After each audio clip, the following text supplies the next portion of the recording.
Hello and welcome. It is I, J.Ishiro Finney, author and alien in a human suit.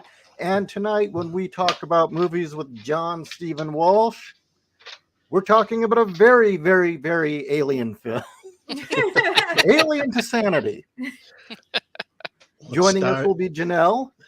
Yes. Hello. Because she wanted to see this film too. Yes. This film is amazing. I'm going to watch it again. Oh, let's hear what you wasn't it your idea in the first place? So you should go first. No, it was actually Kat and Ishi, but Kat and Ishi know my taste in movies, so they told me to buy it, and I did. And I was in love with it immediately. Well, it's got Rutger Hauer. I mean, come on. So we'll start with the premise. Rutger Hauer's a hobo. Yes. With a shotgun. Yes. Okay, well, no, actually, okay, it's set sometime in the 80s, it appears, in a world where it might be the future, but it might be the 80s, or it might be both. It's 20 minutes into the future there. Yeah, it's the 80s future. Mm-hmm. It's a horrible dystopia where the entire society runs on the concept of bum fights. And this hobo's had enough. And goes on a rampage. And speaking of bum fights, I lived in El Cajon where bum fights started. The two guys that were the two bums that were always beating the shit out of each other lived behind the local Vons, like 5 minutes from my house. So we all knew what bum fights was. And it just, I kind of got a little bit of sick glee out of this movie. Yeah, watching it, I realized I've been doing bum fights wrong for the past 57 years. How embarrassing. The thing that really, really grabbed me about the film is how much it was, one, a tribute to low budget, over the top 80s cinema, but also how much Tokyo Shock cinema was in it as well. Mm-hmm. Oh, yeah. Let's give my first three things that came at me like in the first 5 minutes. One, it's very well shot. It is, the color saturation is very is deep. You know, the movie it actually reminded me of cinematography wise is Do the Right Thing. Really? Yeah, look at just when next time you get a chance, just take a glimpse at Do the Right Thing. Ernest Dickerson shot it, and he has said that he wanted to make like you in the theater to be sweating. That's how like intensely he wanted to get across how, you know, hot it was that day. That's the first thing that came to me. The second thing was, this is one of those movies that it doesn't look like an 80s movie. It looks like how we think 80s movies looked, because it's much more technically proficient than those movies. If you look at a lot of the 80s movies that it's kind of nodding towards, they were kind of almost shot like TV shows. Yeah, a lot, dead center of the screen, Academy ratio, not widescreen. So I thought that was actually pretty cool. It's almost like, you know, because it was so much like when you get neon and such like that. It's like, okay, this is what I wanted those movies to actually look like. Right. Yeah. Yeah, that was one thing I would say about this movie is in the 80s, there were all these movies at the video store that always had this incredible cover art. Mm-hmm. But rarely did it ever deliver what you saw on the cover. Only a few times did you get movies that really delivered. They put a lot of money into shooting those covers, though, didn't they? I was going to say, we're looking at you, Future Shock. Yeah. The other thing was, I think here's one thing we can all agree on. Rutger Hauer is always awesome, and he's always watchable. You want to see what he's going to do. Like when he eats the broken glass, I was like, they just decided we're just going to go for it. You know, in this movie, every chance they have to do something vile, they took it. Yeah. I've always liked him, even in movies that sucked, like some of those cheapo, like there was one he did. I can't remember the name of it. He's like a detective in like a waterlogged London of the future. Oh yeah, that could have been a good movie. That's Split Second. Oh, Split Second. Yeah. Where they used rearrangements of Knights in White Satin by the Moody Blues as the score. but it looked good. I mean, I was interested in it. The story sucked, but you know, I was like, well, I want to see what he does. I want him to shoot more things. Well, I'll argue. Well, that's a movie for another night. Yes. Split Oh, Second yeah. was almost a good film, Yeah. except that 3 times during the filming, the script was changed, Oh, and I think the director was changed at one point, and they couldn't. I think the studio said, "Well, we want it to be funnier." That movie was not supposed to be funny. No. no. I mean, the reason I kept watching it was A, Rucker Hauer, and B, Kim Cattrall, who's another Right. underrated actress, Yeah. and she's really fucking good. And I'm kind of sad that she got relegated to Sex and the City, but Yeah. that's kind of going off rails. But and that movie, in so many ways, was so fucking British, and I loved it. But it was just it felt like 2 or 3 movies crammed into one. Yeah. Well, he's what I remember from it. And watching Hobo with a Shotgun, I was like, he held up. I mean, he's obviously not a kid, but he looked like he was in pretty good shape, and his acting is still good. And the one last thing I would just want to add quickly is the thing that came across to me wasn't so much what was the comparison you made, Ishi, to was it Tokyo Shock. yeah. I was thinking more trauma with the blood and the huge amounts of blood on everyone's faces, and every chance they could fit it in, they blew someone's head up. That was amazing. That's one of the reasons I thought this movie was so good. The amount of head explosions. Bumper cars.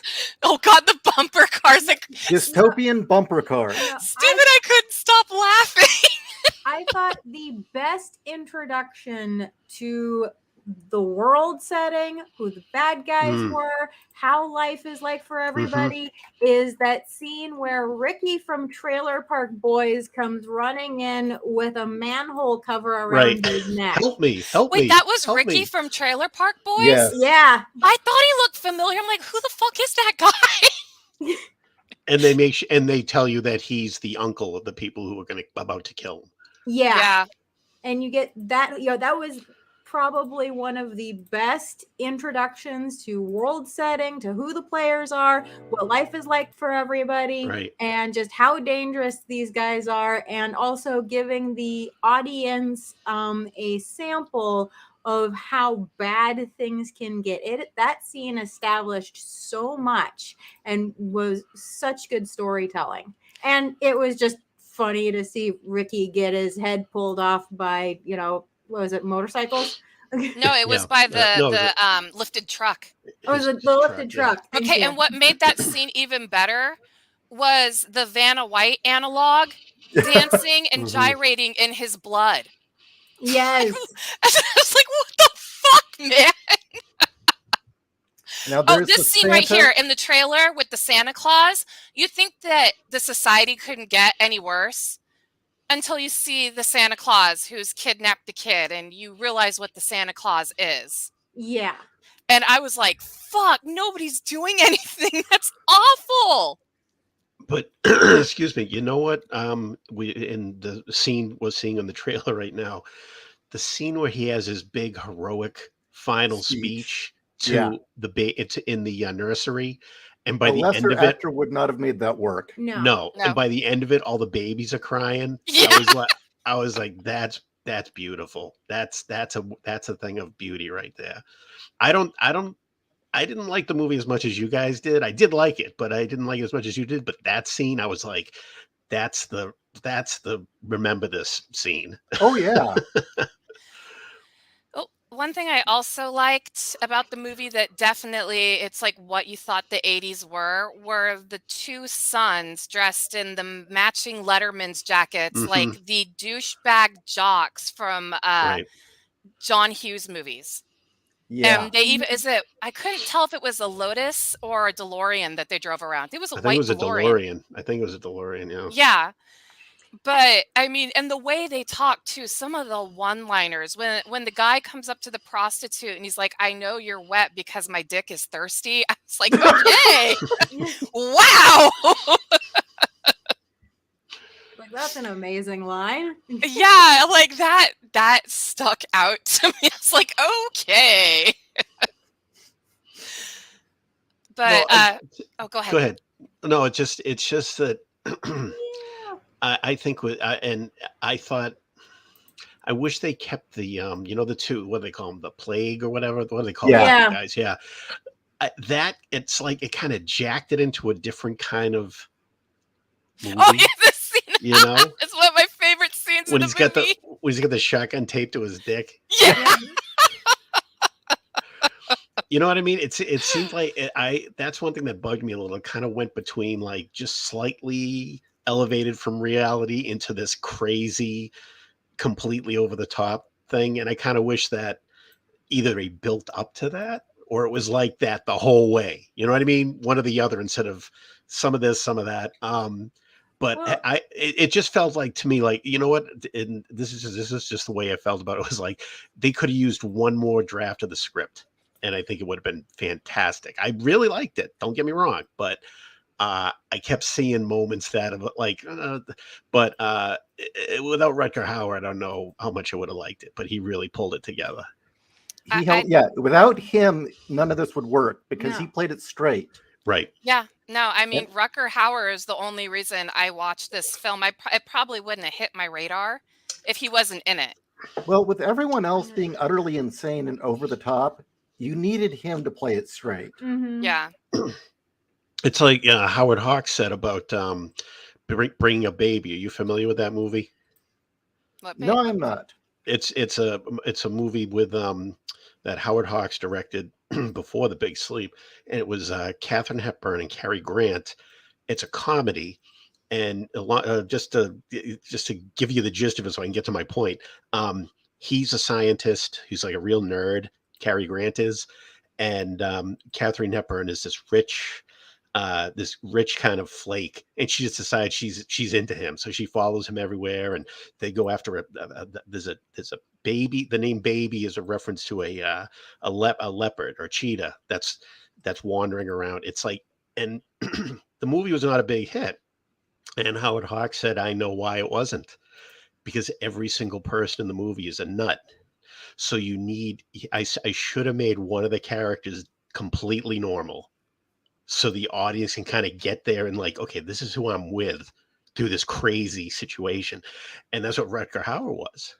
He was like, he was down. He was real. He was, do you understand? Am I making myself clear? I don't No, know if I I am. totally get what you're saying. Yeah.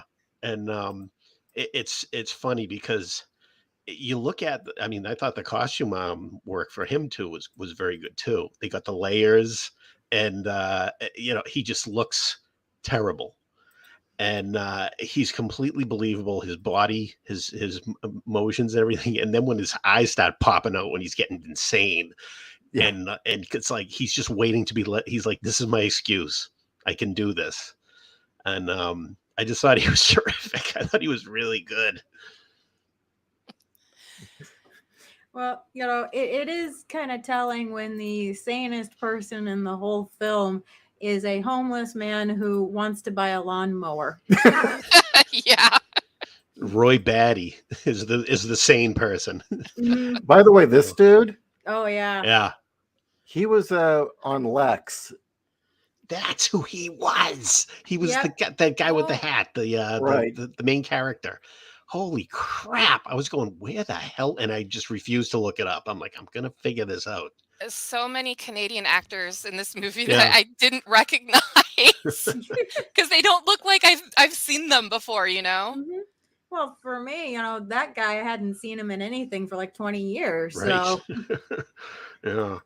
And no, I thought the setting, as Kat said at the beginning, this looks like this total, it's just, it's, you know what? It's, this was made in what, 2012, I think it was. Yeah. Mhm. Yeah. Yeah. It looks a lot more closer to reality than it did back then, doesn't it?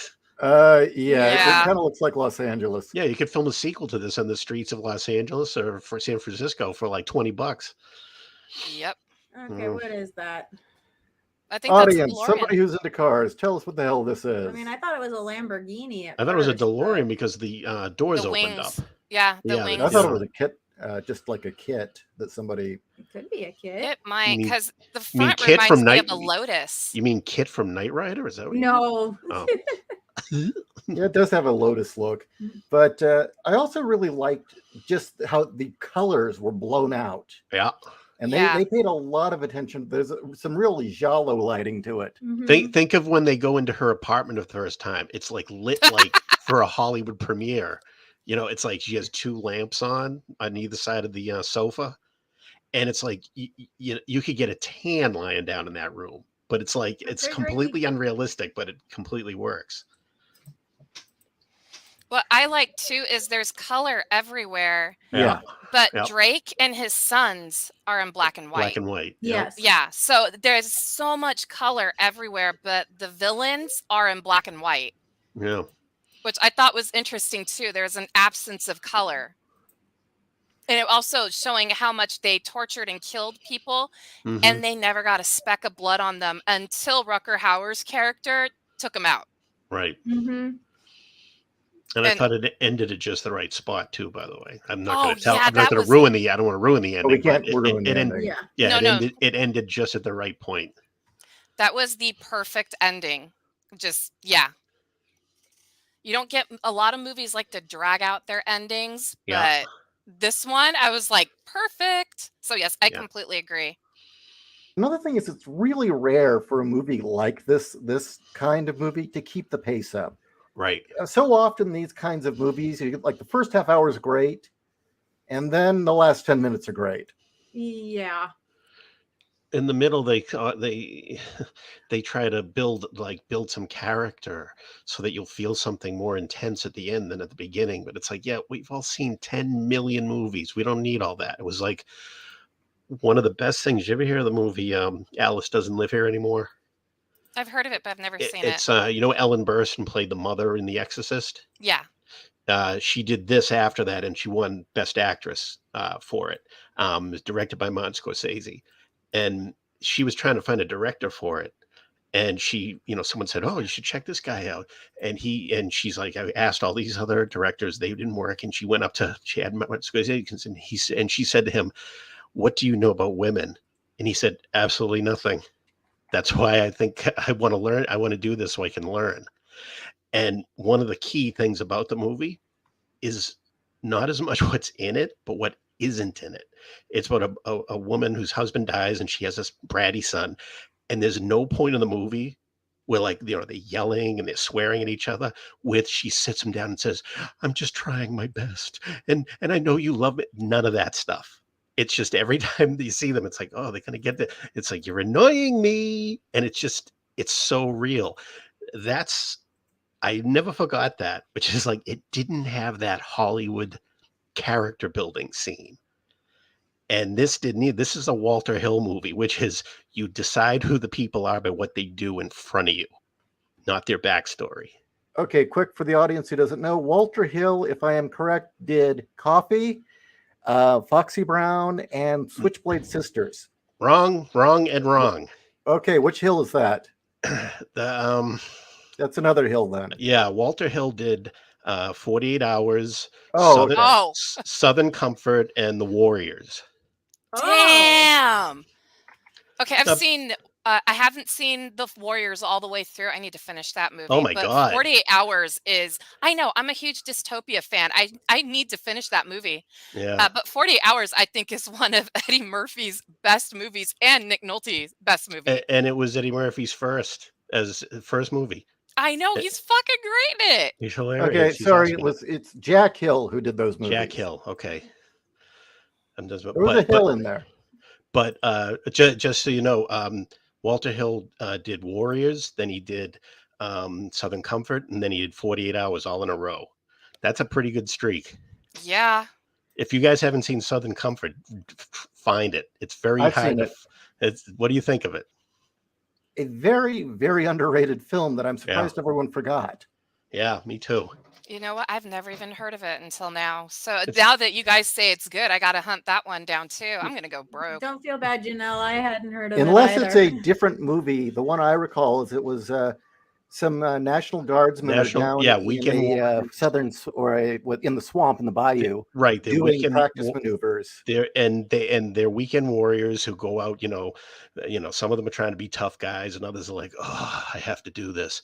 And they come across some Cajun people and take one of their rowboats to get across a section of the swamp. And things go bad from that point on.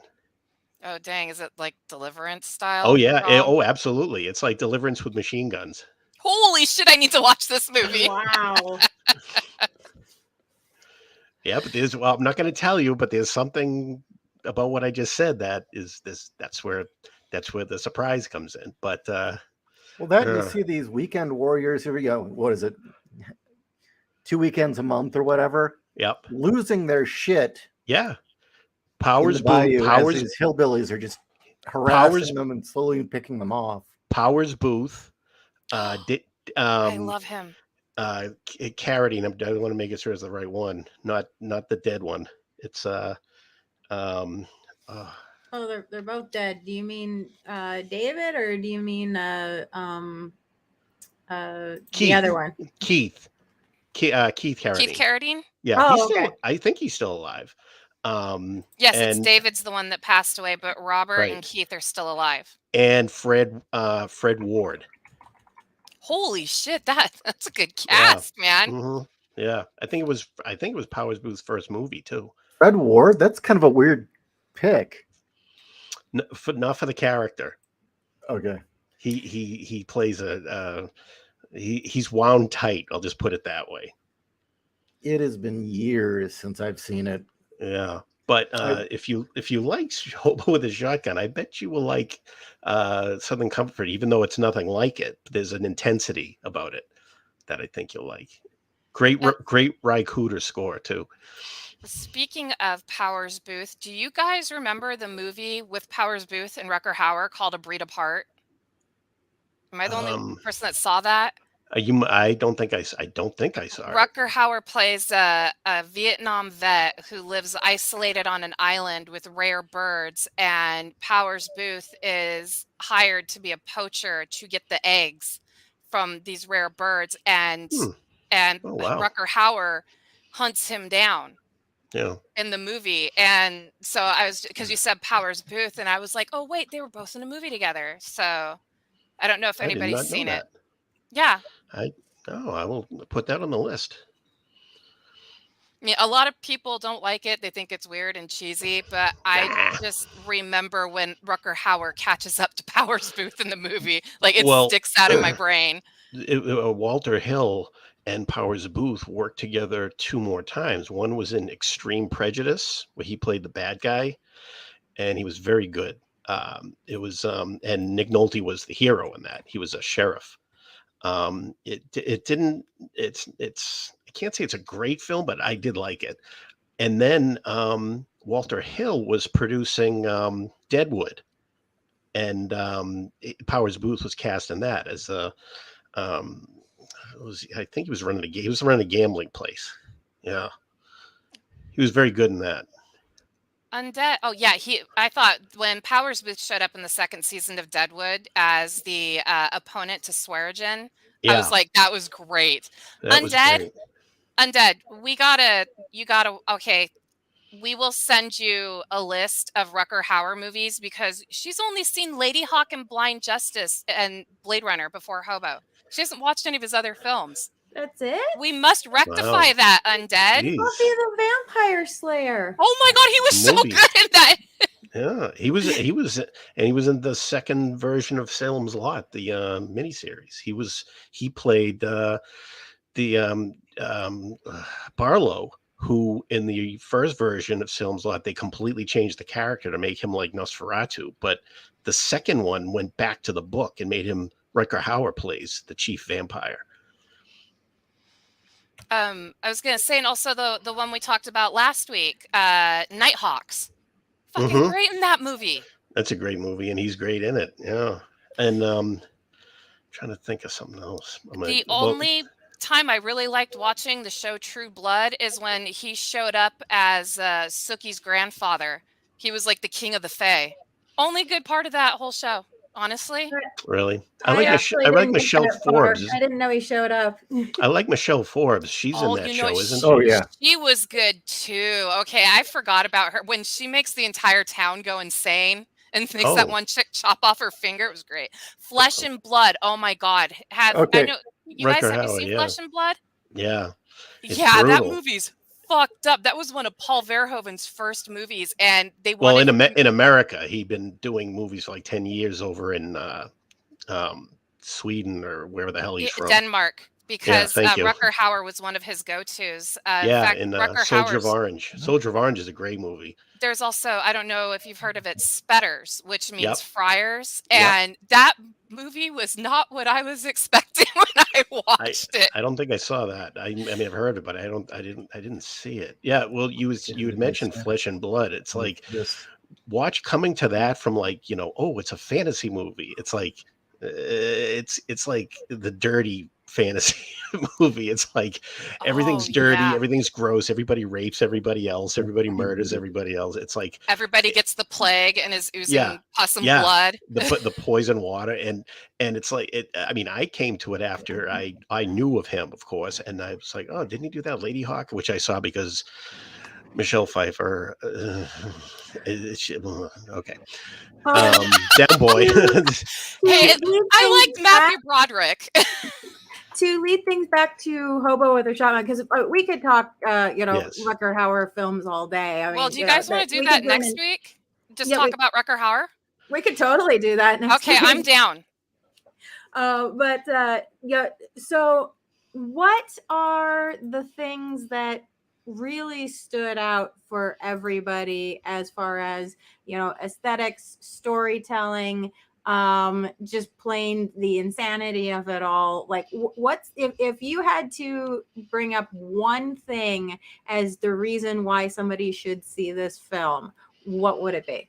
For me, it was the absolute over the top dystopia.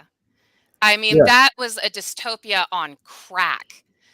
And it had all of the what John had said earlier, all the color saturation, the notorious 80s neon, which I thought was great. And then just the kills or the maiming was so insane, especially at the very end. If you know what I'm talking about, the Oh, yeah. maiming. Yeah, when that I was not Mhm. expecting that to happen because you don't usually see that in a movie with the character I'm talking about. Mm-hmm. But it happened. And it worked so friggin' well into how the movie ended. But it was so over the top. And it was I mean, that's all I can really say. That's what really stuck out to me was just the dystopia on like a speedball. And Well, that made the movie fun. well, it's like the everything you just said and what we've been talking about, the photography and everything. You can kind of see it as happening all through his eyes because he comes in at about a 9. So you think most movie characters like that they do, and he did that too. He's like a slow burn, but he's keeping all this stuff in, and it's like he's being bent, like he's not getting involved, he's not doing anything, and he's like, but he's very intense. He has a lot of anger. He has a lot of this, but it's what I'm saying. It's like you look at him and you're like, this is a person who's going to explode. And that's the movie, on Taxi Driver, you wait the whole movie for him to explode, basically. With this, it's like as soon as I think it was 20 minutes in, Yeah. and suddenly it's like, that's it. And from then it's just, it's like he's racing towards them or me. And it's like, I think somebody makes a point at one point, like, you don't even know these people. You're like new in town. And it's like, that doesn't matter. That's what all like the intense color and everything about. It's like, it's all going through his eyes almost. It's almost expressionistic in that sense. It isn't, but it's almost that because it's like, he knows it's like where this is heading. He knows that because he's seen enough of life. And you see him do things like I said earlier, he eats glass at one point, and it's like, okay, this guy has there's no boundary for him. He's just running towards that cliff and he's going to jump off. That's what got me about it. I think that, and that's why I said, like Ishi said, if without Rucker Hauer in that pot, it wouldn't have come off. but you just look at his face every time you get a shot of his face, and you can see this guy is looking for an excuse to just like burn everything down. And he repeatedly tries to remain uninvolved. Mm-hmm. Yep. Yeah. I mean, you kind of figure he's going to have his falling down moment a lot sooner than he does. Yeah. Well, I mean, what happens like right away? I thought that it's a very clever way of illustrating conflict, which is the boys in the we'll just call it the white car, since we can't figure out if it's really a DeLorean or not. What's the first thing that happens when they come on the scene? They knock over his cart, and all his cans and bottles fly out. Yeah. It's like we now know who's on whose side, and you know what I mean. It just lays it out very simply, like a Western. Yeah, he's the lone wanderer who comes into town, doesn't want any trouble. Mhm. Yep. Or the lone samurai, take your pick. But yeah, and it has that vibe.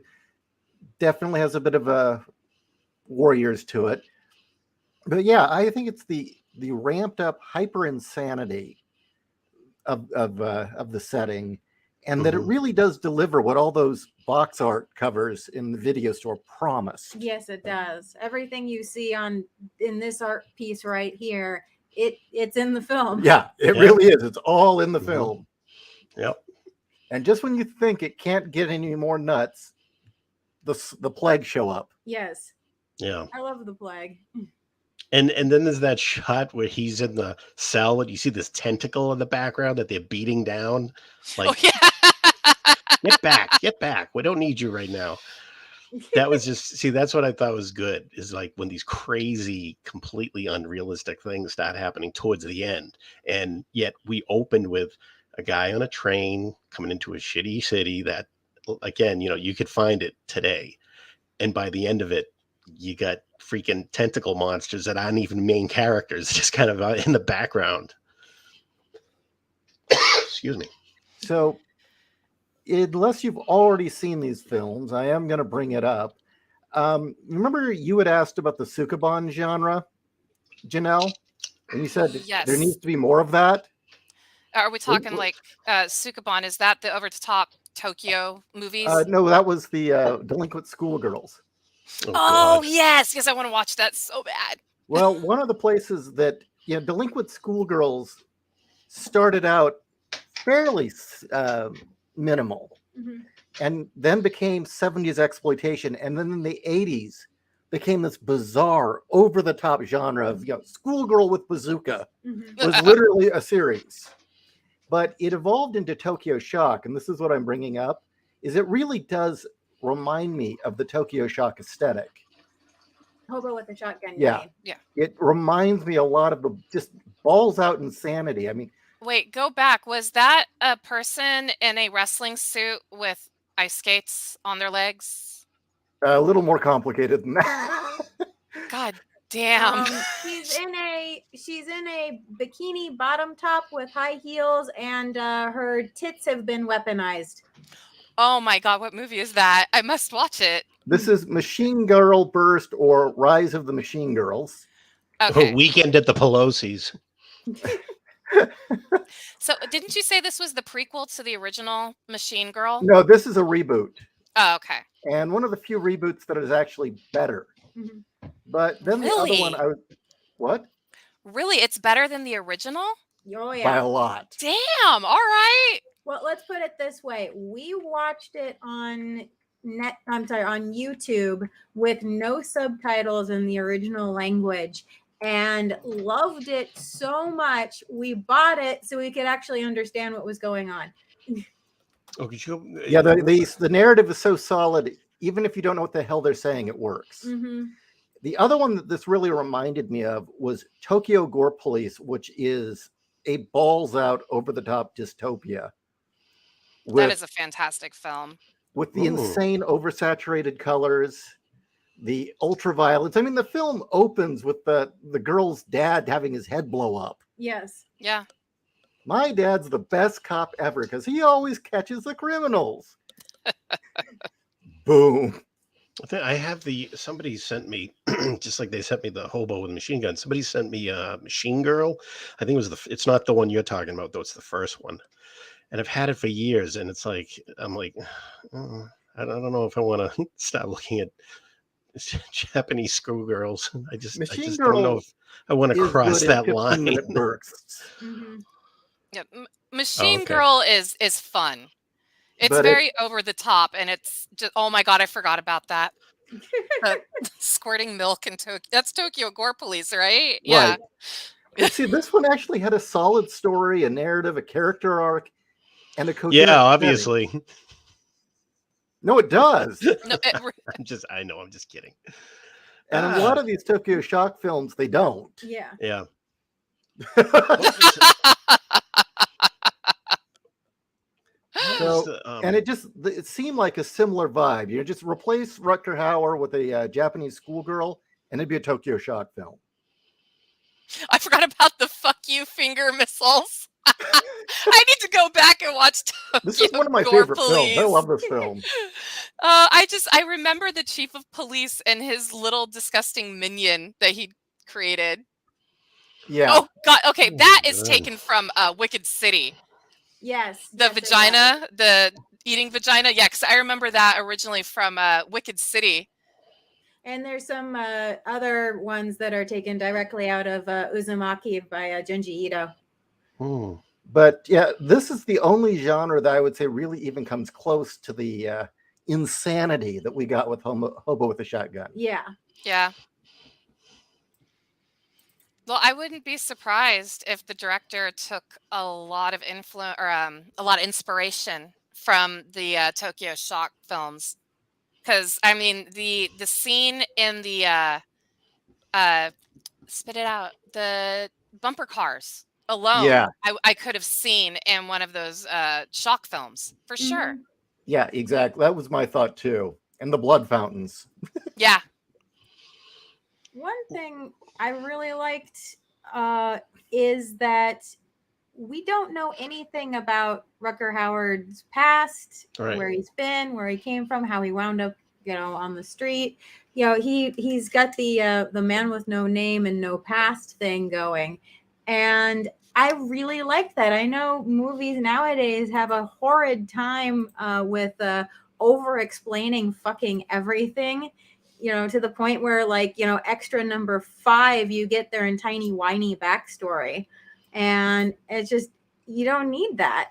His name is it's Hobo. It's the His reason name is Hobo. it's Yes. the reason I connected it to Alice Doesn't Live Here Anymore. It's what they don't put in that, like, and every time they make one of these movies, it's like, okay, now we got to have this scene. And it's like, they just like, no, we don't have to have this scene. Let's just go into the next good scene instead of having like a break on it. You know what I mean? Like a break scene. Like, okay, now they're going to sit down and they're going to put bandages on each other and explain their stories to each other. And it's like, then the audience is like, well, I guess I can go to the bathroom now because I know what this is going to be. Yeah, they didn't do any of that, which is great. And they didn't have him be friends with a dog too, either. I think some of the best movies are where you have characters that you don't know their background. Like a really good example is The Good, the Bad, and the Ugly. Hmm. You don't know who the blondie is. Like, he's just there, and he's a drifter. And Yeah. that's technically not true because you get to learn a lot about who Eli Wallach's background is. Wanted in 4 states for murder. I'm not. I was just talking about Clint Eastwood's character. Right, and that's what I'm saying. I'm saying is that Eli Wallach's character, when he's got the noose around his neck, and the local sheriff is going, wanted in 4 states for murder, taking across state lines, robbery, and he's just like looking at this guy and like he's tugging on the noose, like, geez, I hope this isn't going to be too tight. and then when he's dragging him behind, when Clint Eastwood is dragging him behind, says, I have it memorized. I think it used to be my phone answering machine greeting. You know what you are? You're the son of 1,000 fathers, all bastards like you. And your mother, I'm not even going to talk about her. I have never heard anybody. He's protesting. He never heard anybody. You know what you are. You know what you are? Well, the thing. Oh man, we could talk about that movie all day. I don't want to. I don't want to dive down that rabbit hole, but No, that's an epic. but Even it's an as like you said, it's an art form in not telling the audience Right. things. Knowing what not to tell them. right, yeah, and not knowing makes your brain work harder, which is why the Star Wars prequels were one of the stupidest ideas ever. Because it was so much fun to imagine all that stuff. And when Lucas made the first one, he said, "Well, I just cut to the good stuff." And it's like, yeah. And then years later, you decided to make the thing that keeping it out is what made the movies good to begin with. It's like that was the reason the original Star Wars was so different from all the others, because people who don't like science fiction movies could still like it. Because it was like you were just coming in on a story at the good stuff. But yeah, it's a real it's Well, it's that, and you don't have seared into your head that Darth Vader is this bratty little blonde kid going around going, Yeah. that's pod racing. I'll try spinning. That's a good trick. It's like, great. You why do you want to knock Vader down a peg? Yeah, I honestly think the prequels completely destroyed the character of Vader, took Yeah. all the mystique away. Oh yeah. And I do feel sorry for the kid that played Anakin, because Yeah. he didn't write those lines. He was Right. just doing his job, and he got horribly bullied. Yeah, he did. Yeah, to the point that he hates anything Star Wars now and like quit being an actor. William Goldman, the screenwriter, he was very big on what you hold back from telling people, and the example he used was Bogart in Casablanca, where the only part of his, I mean, that he got hurt with Elsa in France, but at one point Claude Rains says to him, "How did you ever come to be in the middle of the desert? How did you come to be in Casablanca in the first place?" And he said, "I came for the waters." And Claude Rains says, "Casablanca is landlocked." And his response is, "I was misinformed." And that's all about how we left America and came to Casablanca. And it's all that's it. That's all you know about what happened. Like, and William Goldman makes a point. He says, well, he could have said, like, I had a wife, but she was killed and blah, blah, blah. And you'd be like, oh, boo-hoo. Which is what, it's like, this is this is war, but everyone's got a problem, buddy. You don't hear any of that, which is why when Elsa shows back up again, the next scene you see is he's getting drunk at night by himself with the pianist. And that's all you know. All you know is she is the reason he's drinking. You know what I'm saying? It's like that one thing. It's like, oh, that I get. If she walked out on me, I'd be drinking too. So it's what you choose what to put in, and you choose what to take out. Did we lose sound here? Or? No.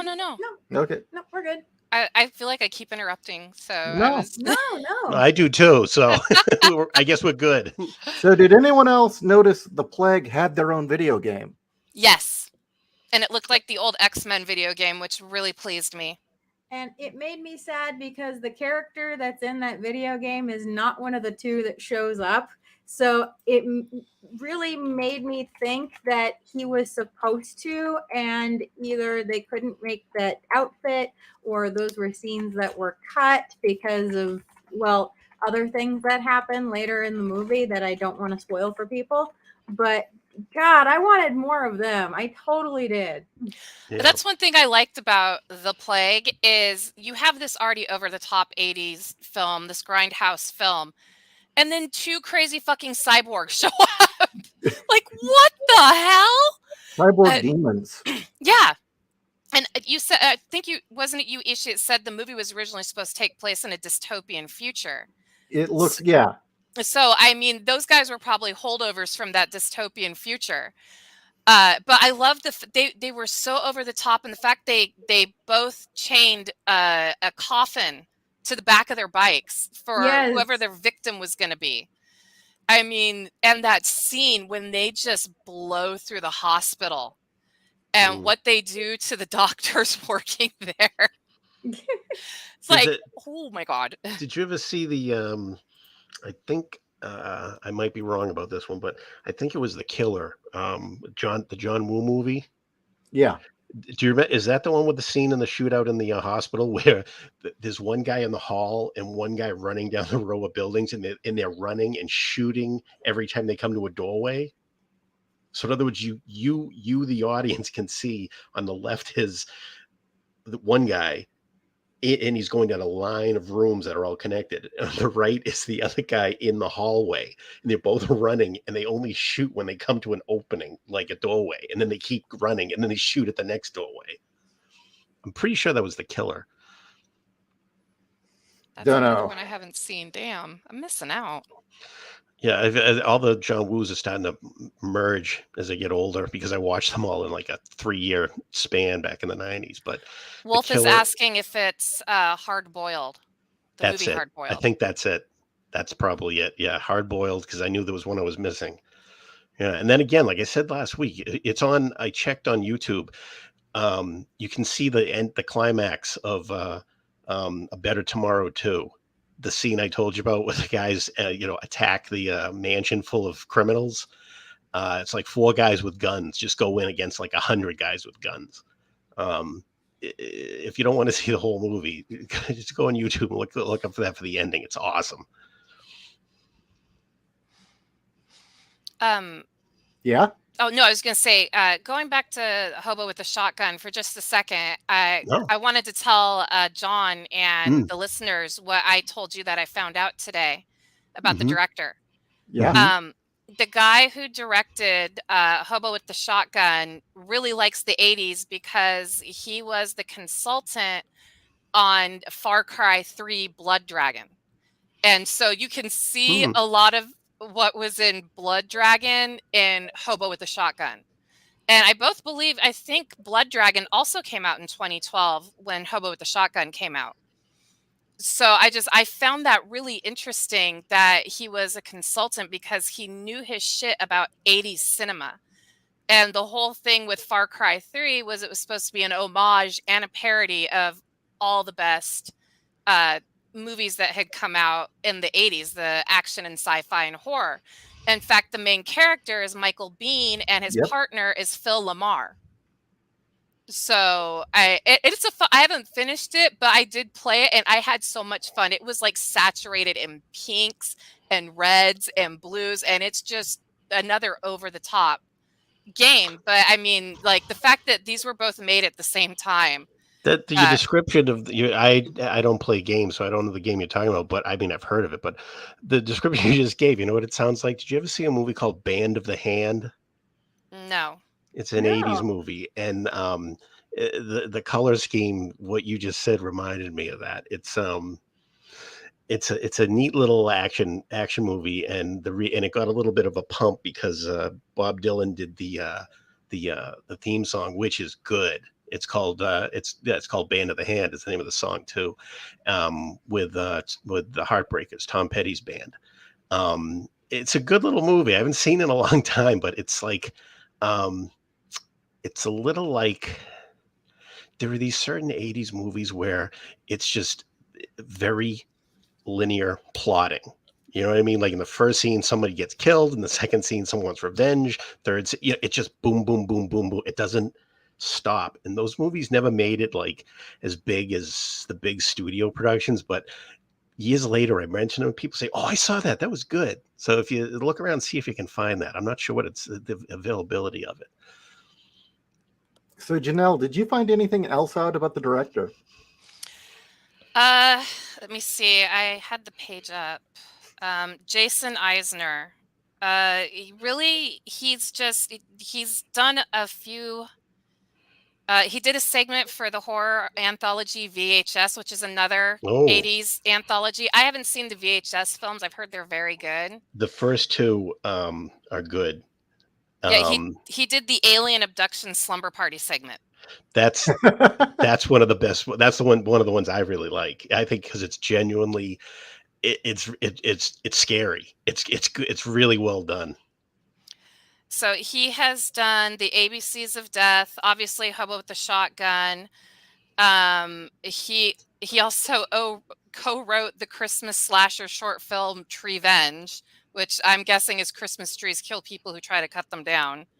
He also he's done documentary work for professional wrestling and like what professional wrestlers go through, how they all become addicted to drugs because their bodies are so fucked up. But that's really it. It seems like he does a lot of consulting and script writing here and there and directing here and there. But he definitely knows his 80s cinema and pop culture. When I was watching it, I'm sure I've mentioned this on the show before, so forgive me if I'm boring you with these. But when I saw Hobo the Shotgun, I said this would make a good co-feature with The Man Who Killed Hitler and then the Bigfoot. Have you guys seen that movie? Yeah. No. You saw it? You saw it, Kat?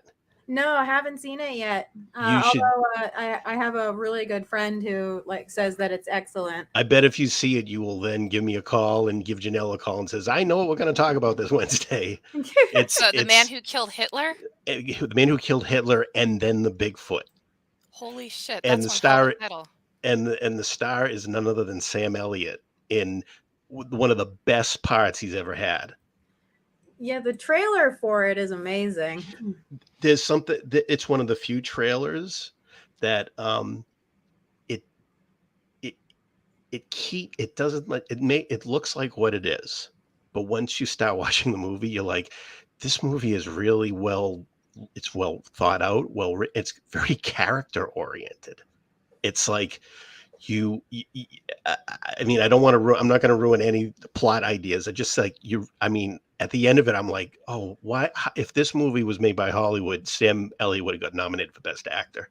He's really, really good in it, and it's a really good movie. They filmed it in Massachusetts, parts of it, and they used certain older buildings, brick buildings, to double as Nazi Germany buildings, and they pull it off. They don't do too much, you know what I mean? Like they don't do more than they can do, but it's a good movie to go into without knowing too much about it. It's just really good.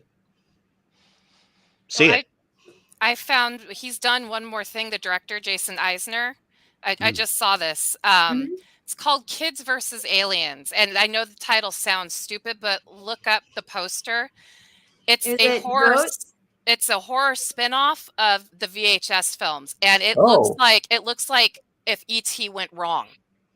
Oh, see, I was thinking you said kids versus aliens. I was thinking it was goats, beating the crap out of the aliens. Boom. Yeah, kids versus aliens. Joke of the show goes to Kat. Look at the cover; they're on bikes, just like in E.T. In E.T., yeah, I'm looking at it right now. Yeah. And it's those goats that when they get too excited they fall over. Yeah, the fainting goats. So like the heroes just run around carrying these goats and then get them to faint and throw them at the So is this like kind of like our movie? Goonies God, the font reminds me so much of those old Christopher Pike books. Yeah. I told you, this guy knows his 80s pop culture. I want to see it now. It looks great. Wow. I mean, like, I'm sure it's not an Academy Award winner, but I really like those B films, man. Yeah. It's got that Psycho Gorman I love that vibe. movie. By the way, I wanted to mention something really quick. Remember I told you that I got a copy of Hobo with a Shotgun like 10 years ago, and I've just never gotten around to it till now. Mm-hmm. Remember, like way back, like you guys don't realize that May was our anniversary. We've known each other for 2 years. I was on. You had a guy on. I don't remember his name, and he was always talking about Guyver. Oh, that's Owen.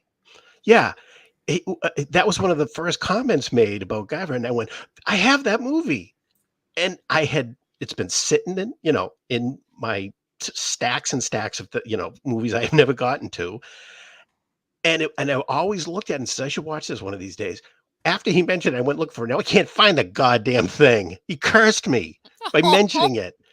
And it's like, it's been driving me crazy. See, I'm not kidding. For like 2 years, I'm like, where did it go? Where did that damn thing go? I mean, I left it in the same place. I haven't watched it. Well, But at least now I've gotten I've gotten one movie in that bunch out of the way. the question is which Guyver? I mean, there are 2 American films, and then there's the anime. I think it's the one, is Mark Hamill in it? That's the first one. Okay. Yeah. That's the one. And I lost it That's the after having it. Walker? I carried it for like Mhm. four different moves, 4 different apartments, and then I lost it when someone mentions it. I don't know what it means, but I'm cursed. Does That's everybody- a very cheesy movie, and I love it. The original Guyver. The guy who plays the villain was the main villain. I can't remember his name. I think you guys might know, but he was the main villain in Reanimator. The guy that really made Herbert West pissed off. Right, the one who gets his head in the Oh, pan. yeah. Yeah. He's the main villain in the Guyver movie with Mark Hamill. Yeah, that guy has like you see him pop up a lot. He had a career. He had a career, but oh damn it. All right, we don't want to talk about that now because I want to see it. So I won't tell you anymore. Just Okay. it's got a lot of cheese in it, but it's fun. yeah. No, it's yeah, but I think you would like The Man Who Killed Hitler, Janelle. I really think you would like it. All right. I wonder if it's on do you know if it's on any streaming service or if it's I free? do not know. I don't. I'm not sure. But I mean, it came out on DVD. I mean, I'm the only person I know who doesn't have any streaming things, and like, I'm like, it seems like it's very hard to find things. I mean, they're there, and then like, I mean, I know somebody who was looking for something for like 3 weeks, and it's like it's been on Amazon all the time. What's your problem? Okay, I just typed into Google The Man Who Killed Hitler and it ended with and then killed Bigfoot. You can't tell me they're not spying on me. Okay, so Bar One says that he met the girl who was the little girl from Psycho Gorman Oh, at a convention this year. And, you know, I don't know if I ever meet her, I just don't know if I'm going to say, yeah, I have a really good friend who wants to strangle you. and she'd be like, "Gee, how nice." Yeah, and then then she'll talk about you 10 years from now when she's talking to Colbert about the horrible fans. Well, no, Rolf said he wanted to strangle her through the whole film. Yeah. Dude, I hated her so much, but I loved her because I hated her. She was so good.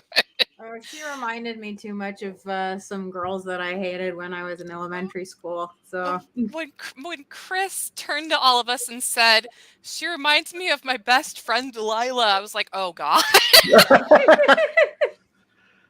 Run! Did you guys? Like, she's not that crazy.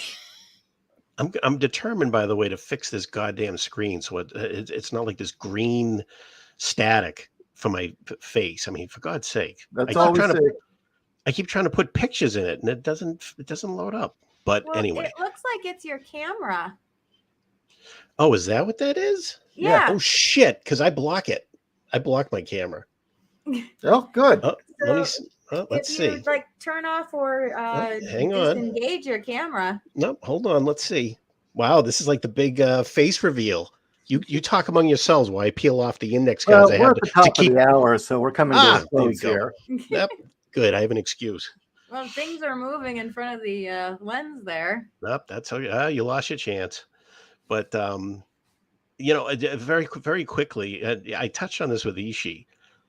But since last week we talked, and for a while now, Ishii and Kat, I've told I'm working up to do a YouTube thing. It's going to be very short, just little segments about movies and maybe books that I like.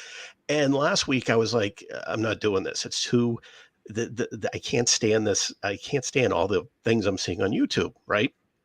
Since then, I put myself to kind of a look at like all these different characters and these folks like the critic, what's his name? He's the nostalgia critic. Yeah. And all these other people, and I'm seeing like all these like people make documentaries about like how they've screwed people, over, business wise and such like that. And I've just like gotten this whole other view of YouTube. I don't know. I don't know what I'm trying to say, except that some of these these people, they there's no nice way to say this. So I'm just going to say it. They don't know what the fuck they're talking about. Like they don't know. they, they talk about movies and they say things like, "Oh, the editing in this." I'm saying, this is not what you're talking about. Has nothing to do with the editing. It was in the screenplay, and I just. And so, it was in a negative reinforcement way. I'm like, okay, I'm back. I'm going to do it. I'm going to do my project. So I just, we could go, that could be like a whole segment sometime, or maybe it'll just be Ishi and me on the phone and he has to listen to me yelling for an hour and a half like he sometimes does. I'm just astonished by, and our friend, what's her name? Lindsay Ellis pops up in these documentaries and such as well. And it's like, what a wasteland. YouTube really is. I mean, I'm sorry to be so cynical, but it's true. No. And I'm just shocked. But like I said, negative reinforcement. So I'm back on the. I'm putting it next week probably. John, if you started a channel that was just you ranting about how much you hate Biden, you would probably get tons of hits. You could just sit there for hours going on about how much you hate Biden and how stupid he is. Isn't it awesome how I've managed not to say his name for an hour? Yeah. I expect applause. Seriously, you could do an entire channel where all you do is just sit there and go on your rants about Biden and Pelosi, and you would get so many hits. You guys don't know. Ishi and I, when we talk to each other, I get into this trance, and my face actually feels warm, and I realize Ishi hasn't said anything for 20 minutes, and my mouth is dry, and I'm like, oh, you did it again. And then I goes, so what's up with you, Ish? There's no back and forth. It's just these words just vomiting out of me. I'm telling you, you could do that. People would watch. There's an audience for it. Well, we'll see. I know for a fact we'd have a bigger audience if I went back to bitching about how much I hate California, but oh wow. But I'm past that. I can do that for you since I'm still stuck here. Oh, okay.